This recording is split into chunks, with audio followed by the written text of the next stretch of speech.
नमस्कार, श्री गणेश ॲग्रोमध्ये तुम्हा सर्वांचे स्वागत आहे. मित्रांनो, हा जवळपास आपला 30 गुंठ्याचा गहू या पिकाचा प्लॉट आहे. याच्यामध्ये आपण 2.5 फुटावर टोचन पद्धतीनं गव्हाची लागण केली होती. जवळपास याच्यामध्ये 12 किलो आपण बी टोचन पद्धतीनं लावलेलं आहे.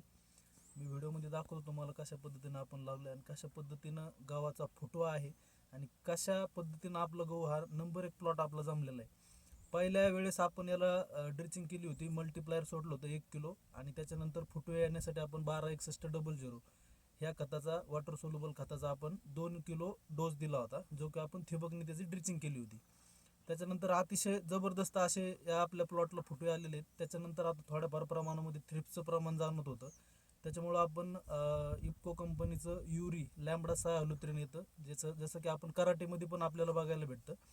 कराटे 25 मिली प्रतिपंप आपण आज स्प्रे घेतलाय आणि त्याच्यानंतर गव्हाचा हिरवेपणा कायम टिकून राहण्यासाठी किंवा ग्रीनरी येण्यासाठी आपण महाफीड कंपनीचं रेक्टर ग्रीन हे आपण 50 मिली प्रतिपंप आज वापरले. म्हणजे रेक्टर ग्रीन आणि लॅम्बडा 6 हे 2 कंटेंट एकत्र करून आज आपण गहू या प्लॉटची फवारणी केली होती. याचे रिझल्ट अतिशय असे उत्तम रिझल्ट आहेत. याच्या अगोदर पण मी म्हणजे मागच्या बाजूला आपण पेरणीचा गहू आहे, त्याच्यात पण हेच कंटेंट आपण वापरले होते. याचे पण अतिशय चांगले रिझल्ट होते.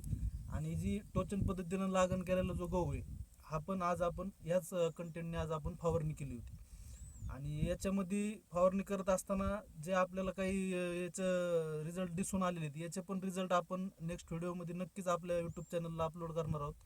आणि सध्याच्याला आपला प्लॉट काय कंडिशनमध्ये याचं पण मी एक व्हिडिओ तुम्हाला याच्यामध्ये शॉर्ट व्हिडिओमध्ये त्याच्यात दाखवण्याचे प्रयत्न करतो. आणि जर तुम्हाला या बाबतीत अजून काही माहिती पाहिजे असेल, गावाचे पेरणी किंवा फवारणी किंवा खत नियोजन कसं करायचे, त्याच्यासाठी नक्कीच आपल्या श्री गणेश ॲग्रो या यूट्यूब चॅनलला सबस्क्राईब करा आणि हा व्हिडिओ आवडला असेल तर नक्की लाईक करा. धन्यवाद.